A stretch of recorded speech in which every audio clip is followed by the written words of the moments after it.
बच्चों good morning. आज की क्लास में आप लोगों का स्वागत है। अक्टूबर के लास्ट में हाफ ईयरली एग्ज़ाम होने हैं, तो हम लोग थोड़ा अब स्पीड में पढ़ेंगे। हम लोगों ने सेल के बारे में पढ़ लिया था।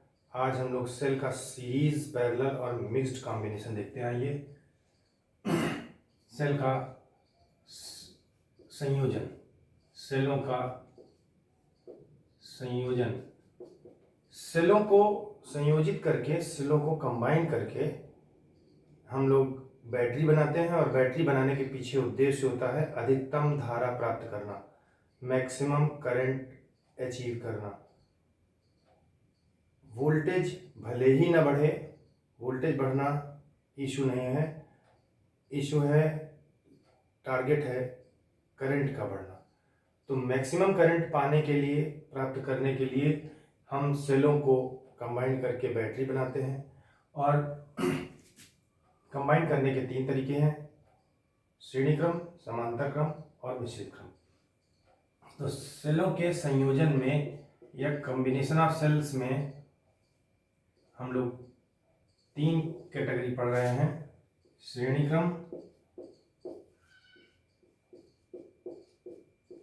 समांतर क्रम और मिश्रित क्रम।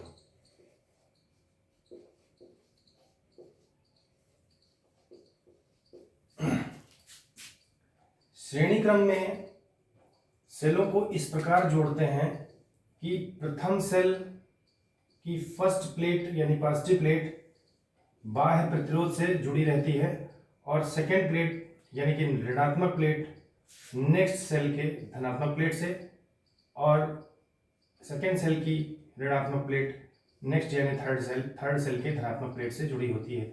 यानी कि नेगेटिव प्लेट एक सेल की दूसरे सेल के पॉजिटिव प्लेट से जुड़ी रहती है। अल्टरनेटली इस तरीके कनेक्शन रहता है। लास्ट वाले सेल की ऋणात्मक प्लेट लास्ट आखिरी वाले सेल की ऋणात्मक प्लेट रेजिस्टेंस के दूसरे सिरे से जुड़ी रहती है। तो आप देख पा रहे होंगे इस चित्र में मैंने n सेल कनेक्ट किए हैं: E1 R1, E2 R2, E3 R3, En Rn।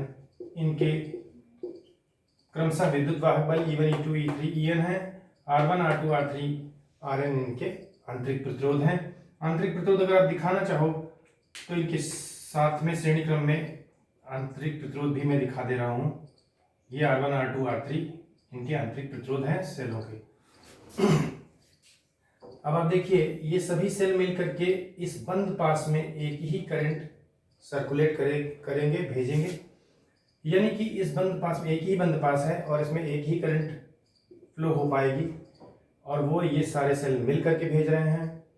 तो यदि हम एंटी क्लॉकवाइज दिशा को धनात्मक मान लें, एंटी क्लॉकवाइज दिशा को धनात्मक मान लें और किरचॉफ वोल्टेज रूल लगाएं, second rule of Kirchhoff apply करें, तो सभी प्रतिरोधों में आंतरिक हो या बाह्य हो, सब में एक ही धारा बह रही है।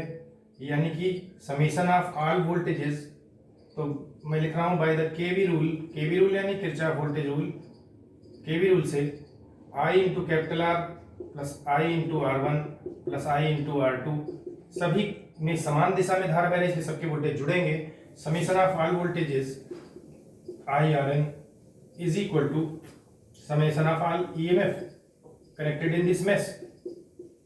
तो इस मेश में जितने भी विद्युत वाहक बल सेलों के दिख रहे हैं आपको चित्र में, सभी E1 E2 E3 समान दिशा में है और करंट की फेवरेबल दिशा में है। करंट की जो धनात्मक दिशा मानी है उसके सेम डायरेक्शन में है, इसलिए E1 E2 E3 दाहिने पक्ष में धनात्मक लिखे जाएंगे।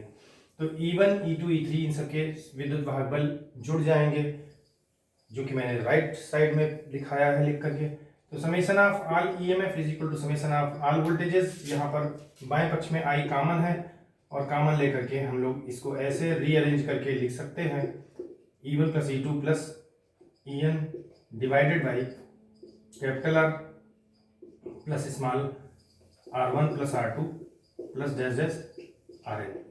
ये देखिए कुल कुल आंतरिक प्रतिरोध है सभी सेलों का। तो आप धारा के लिए जो प्राप्त सूत्र है, इस सूत्र में देख सकते हैं आप कि ऊपर न्यूमरेटर में, अंश में जो पद लिखा है, ये सेलों से मिलकर बनने वाली पूरी बैटरी का टोटल विद्युत वाहक बल है।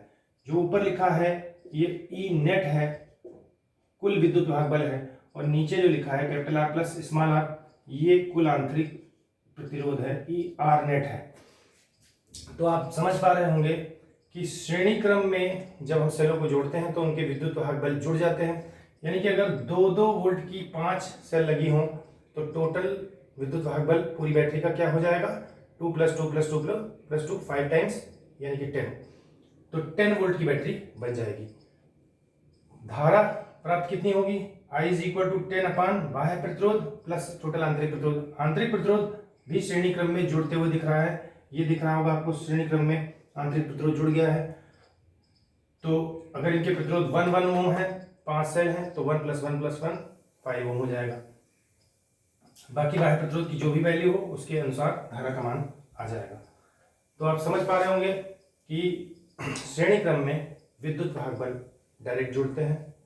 हाँ, अगर इनमें से कोई सेल, मान लो कोई सेल उल्टी लगी हो गलती से, ऋण प्लेट इस तरफ हो, दाहिनी तरफ धन प्लेट हो, अगर उल्टी लग जाए तो E2 की जगह हमें -E2 लिखना। मान लो सेकंड सेल E2 वाली उल्टी लगी है तो यहाँ पे हमें E2 की जगह -E2 लिखना पड़ेगा।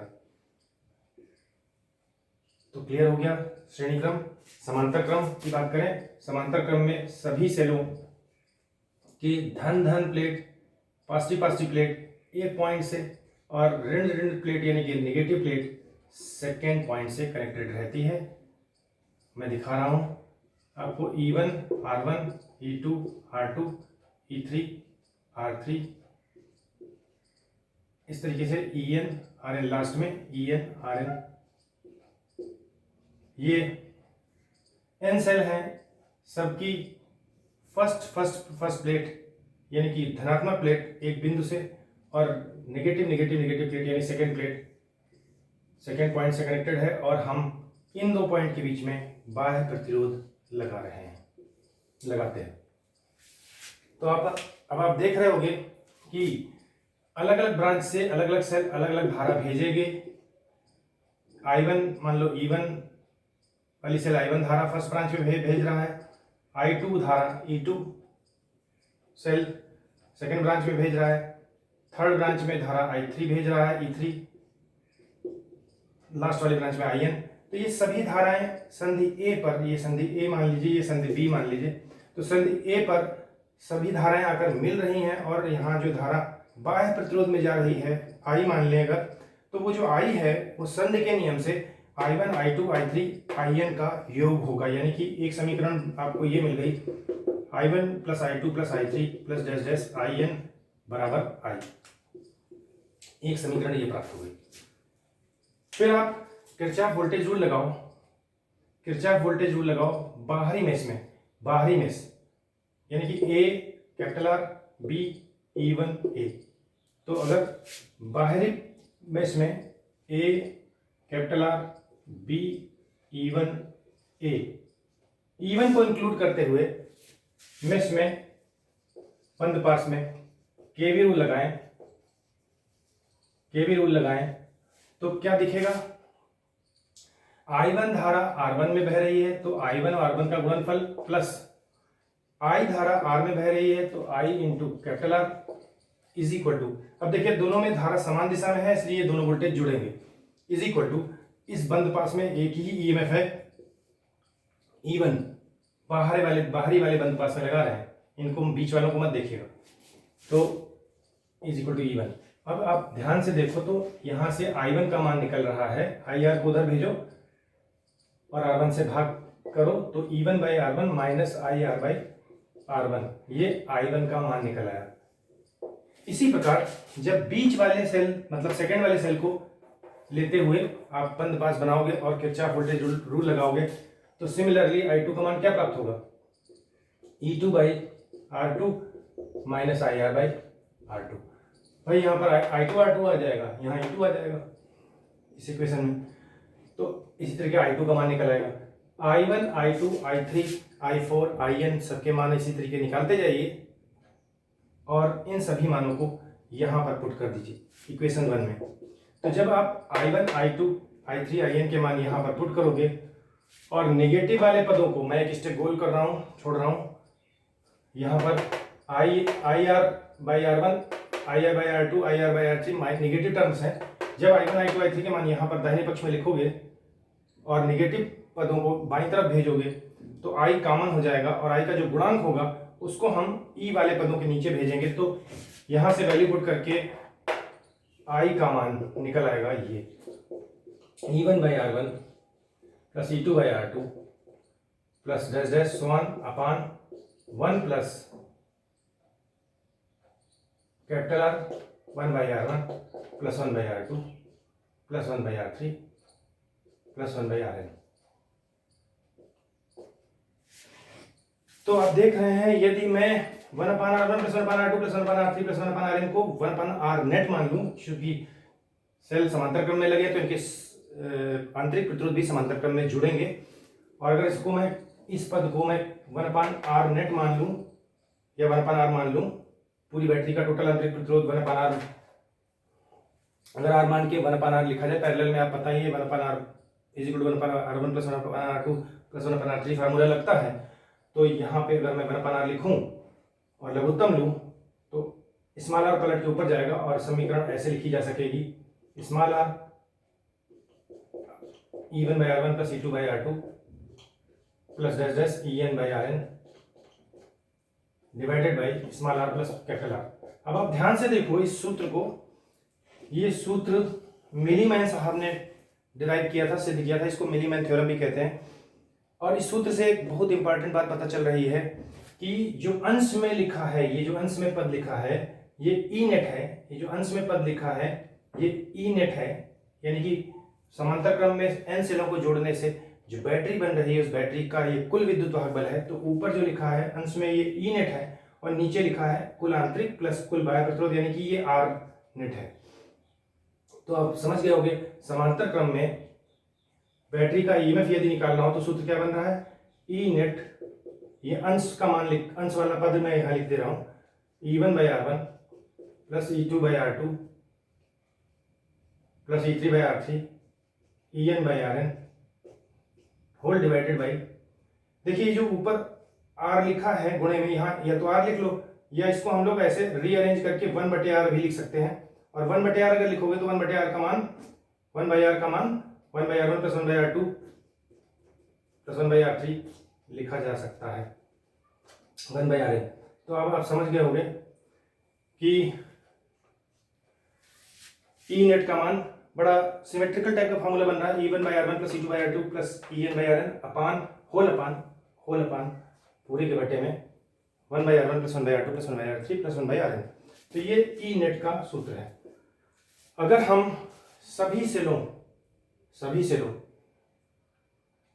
को समांतर क्रम में संयोजित करते हैं और अगर सभी सेल आइडेंटिकल हों, सिमिलर हों, तो आप देख सकते हैं अगर सबके ईएमएफ ई हैं और आंतरिक प्रतिरोध स्मॉल आर हैं और यहाँ पे वैल्यू पुट करें तो E by R plus E by R plus E by R N E by R आ जाएगा, नीचे 1/R plus 1/R plus 1/R N by R आ जाएगा, एन कट जाएगा और आर कट जाएगा। तो ई नेट का मान ई प्राप्त हो जाएगा, ई नेट का मान ई प्राप्त हो जाएगा। यानी कि अगर सभी सेल एक जैसी हैं, आइडेंटिकल हैं, सबके ईएमएफ और सबके आंतरिक प्रतिरोध बराबर हैं, तो इस सूत्र से हम बता सकते हैं, निकाल सकते हैं कि पूरी बैटरी का कुल विद्युत वाहक बल एक सेल के विद्युत वाहक बल के बराबर होगा। तो देखिए विद्युत वाहक बल तो हम बढ़ाना भी नहीं चाहते थे। अब देखिए धारक की क्या सिचुएशन है, अगर इस पूरे का मान ई आ गया है, न्यूमरेटर का मान, अंश का मान ई आ गया है और नीचे हम स्मॉल आर को आर बाई एन लिखेंगे, क्योंकि अगर एन है, एन सेल है समांतर क्रम में, तो धारा का मान आ जाएगा ई बटे ई नेट का मान ई है और कुल आंतरिक प्रतिरोध आर बाई एन होगा प्लस कैपिटल आर। अब आप इस केस में देखो और इस केस में देखो, श्रेणी क्रम और समांतर क्रम की तुलना करो।